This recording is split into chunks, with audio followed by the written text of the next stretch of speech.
Railway exam तैयारी करने वक्त या फिर कोई भी एग्जाम तैयारी करने वक्त फंक्शंस, शादी, पार्टी वगैरह कम अटेंड, क्योंकि ये चीज आपको डीमोटिवेटेड करता है।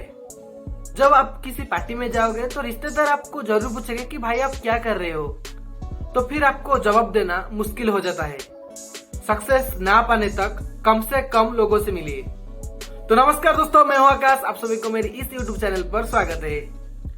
दोस्तों, आप में से बहुत सारे स्टूडेंट्स की सपना होगा रेलवे में नौकरी करने की, कि आजकल सरकारी नौकरी के पीछे सारा दुनिया भाग रही है। मैंने सोचा क्यों ना आपको बता दे रेलवे में नौकरी पाने के लिए क्या क्या करना चाहिए। दोस्तों, आपकी जब अगर रेलवे में वांस लग गई तो आपकी लाइफ सिक्योर और स्टेबल हो जाता है। यहाँ पर सवाल ये है कि हम कैसे इंडियन रेलवे में नौकरी कर सकते हैं। अगर आपको भी ये सवाल का जवाब जानना है तो आप मेरे साथ यानी कि आकाश भैया के साथ अंत तक जुड़ी रहिए। ये वीडियो मिस करना यानी कि अपनी पैर पर कुल्हाड़ी मारना जैसे होगा। चलिए वीडियो को शुरू करते हैं। वीडियो शुरू करने से पहले एक छोटी सी रिक्वेस्ट है, अगर आपने चैनल पर नए हो तो चैनल को सब्सक्राइब कीजिए और अपने फ्रेंड के साथ शेयर कीजिए और वीडियो अच्छे लगे तो लाइक करना। दोस्तों, हमारी इंडियन रेलवे ट्रांसफॉर्मेशन का एक इम्पोर्टेंट रोल प्ले करने के साथ साथ दुनिया का लार्जेस्ट रेलवे नेटवर्क में से एक है। इतना ही नहीं, इंडियन रेलवे हर साल लाखों जॉब्स अनाउंसमेंट करती है। रेलवे की जॉब सिक्योर एंड स्टेबल होता है, जिसमें सैलरी पैकेज भी अच्छा होता है और रेलवे की एम्प्लॉइज को भी बहुत सारी सुविधाएं दिया जाती है। और आपको भी इतनी अच्छी जॉब अपॉर्चुनिटी के बारे में पता होनी चाहिए कि आप भी उसका बेनिफिट उठा सके। कि आपको भी पता चल जाएगा कि इंडियन रेलवे में जॉब कैसे पा सकते हैं। इंडियन रेलवे की रिक्रूटमेंट प्रोसेस समझने के लिए आपको ये पता होना चाहिए कि इंडियन रेलवे दो कैडेट्स में डिवाइडेड है, इंडियन पुलिस की तरह। पहला है नॉन गैजेटेड ऑफिसर, दूसरा है गैजेटेड ऑफिसर।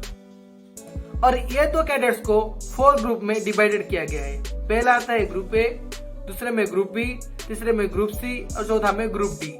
हम आज इस वीडियो में चारे ग्रुप के बारे में जानेंगे और कैसे एग्जाम को हम अटेंड करेंगे, हम कैसे एग्जाम क्लियर करेंगे, सारे एक बाय एक सारे डिटेल्स इस वीडियो में हम जानने वाले हैं। दोस्तों, इतना समझने के बाद इन ग्रुप्स का जॉब क्राइटेरिया और एग्जाम पैटर्न को समझना आपके लिए आसान हो जाएगी। तो दोस्तों, पहले हम एक एक करके 4 ग्रुप के बारे में जानेंगे ताकि आप अपनी मनपसंद की ग्रुप चुन सके। पहला आता है ग्रुप ए। ग्रुप ए में जॉब करने के लिए आपको सिविल सर्विस एग्जाम और इंजीनियरिंग सर्विस एग्जाम देना पड़ता है। ग्रुप ए में Indian railway traffic service, Indian railway account service और इंडियन रेलवे पर्सनलाइज्ड सर्विस जैसी पोस्ट के लिए आपको UPSC civil service exam clear करना होगा, जिसमें प्री, मेंस, इंटरव्यू और मेडिकल एग्जामिनेशन के साथ साथ सिलेक्शन होता है। दोस्तों, इस एग्जाम को देने के लिए आपके पास relevant graduation degree, bachelor degree होनी चाहिए, जैसे कि इंजीनियरिंग बैचलर डिग्री और मेडिकल बैचलर डिग्री, एमबीबीएस जैसे आपके पास ये बैचलर डिग्री होने चाहिए। इस ग्रुप में ज्वाइन करने के लिए आपकी एज लिमिट 21 से 33 साल होना चाहिए और इसकी salary initially starting around 1 lakh होती है। ग्रुप ए के बाद अब हम बात करने वाले हैं ग्रुप बी के बारे में। दोस्तों, ग्रुप बी में ज्वाइन करने के लिए ऐसे कोई भी स्पेसिफिक एग्जाम नहीं होता है। ग्रुप सी की एम्प्लॉइज इंडियन रेलवे में 3 साल सर्विस करने के बाद उनका एक एग्जाम होता है। उस एग्जाम को क्लियर करने के बाद इंटरव्यू के बाद ग्रुप सी के कैंडिडेट्स ही ग्रुप बी में प्रमोशन होते हैं। लेकिन डायरेक्ट ग्रुप बी में ज्वाइन करने के लिए ऐसा कोई भी एग्जाम नहीं है। दोस्तों, मैं आपको बता दूं कि ग्रुप बी की कैंडिडेट्स के लिए सैलरी अराउंड इनिशियली 50,000 रुपीज होता है। एक्सपीरियंस बनने के साथ साथ ये सैलरी आपका इंक्रीज होता है अप टू 1 लाख। दोस्तों, ग्रुप ए ग्रुप बी के बाद अब हम जानने वाले हैं कि ग्रुप सी में हम कैसे ज्वाइन करें, क्या क्वालिफिकेशन चाहिए, क्या काम है, क्या एग्जाम है, सभी डिटेल्स एक बाय एक जानेंगे। आप सिर्फ धैर्य के साथ ये वीडियो को अंत तक देखिए। तो ग्रुप सी की एग्जाम आरआरबी यानी कि रेलवे रिक्वायरमेंट बोर्ड कंडक्ट करती है। दोस्तों, इस ग्रुप में 3 पॉपुलर कैटेगरी है जो कि आप सुना ही होगा। पहला आता है एनटीपीसी, दूसरे में आता है एएलपी और तीसरे में आता है जूनियर इंजीनियरिंग। सबसे पहले आरआरबी एनटीपीसी के लिए यानी कि नॉन टेक्निकल पॉपुलर कैटेगरी के लिए एग्जाम कंडक्ट करती है। ग्रुप सी में ज्वाइन करने के लिए आपकी एज 18 से 33 साल होना चाहिए और आपकी एजुकेशन क्वालिफिकेशन 12th और ग्रेजुएशन होना चाहिए। कोई भी आपके पास सर्टिफिकेट है 12th या फिर ग्रेजुएशन की तो आप ग्रुप सी की एग्जाम दे सकते हो। ग्रुप सी में आफ्टर 12 के बाद अगर आप ज्वाइन कर ली इंडियन रेलवे में तो आपका काम क्या होता है? जूनियर क्लर्क कम टाइपिस्ट, अकाउंट क्लर्क कम typist, junior time keeper, train clerk, commercial कम टिकट क्लर्क आप बन सकते हो।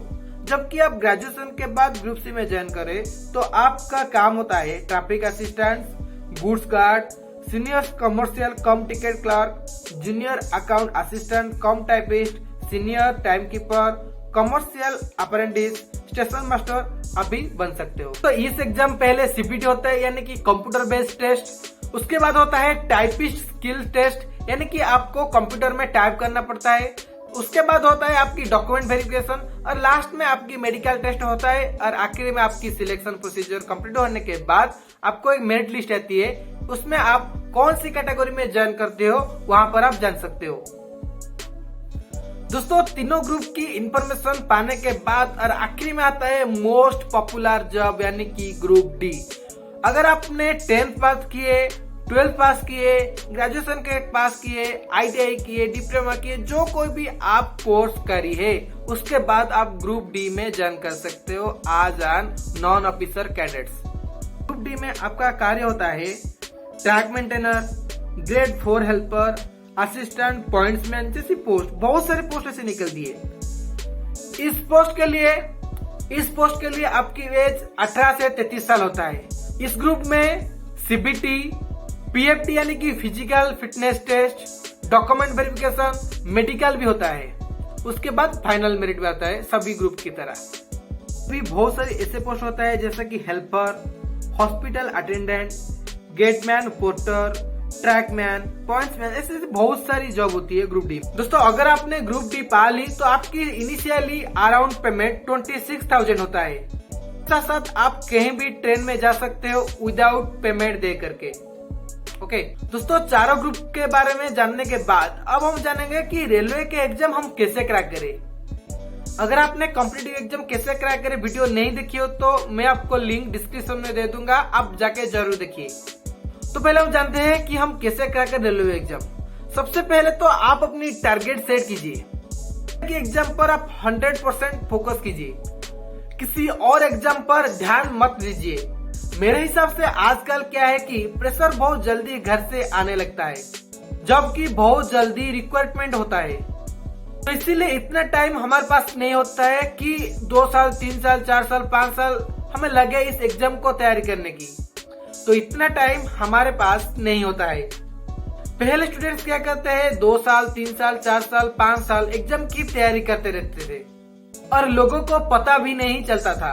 क्या है कि अगर आप किसी एग्जाम को तैयारी करने के लिए घर से निकलते हो तमाम आपकी फैमिली के साथ साथ आपकी रिश्तेदार को भी पता चल जाता है कि सबकी निगाहें आपके ऊपर होते हैं कि आप क्या कर रहे हो, कैसे तैयारी कर रहे हो।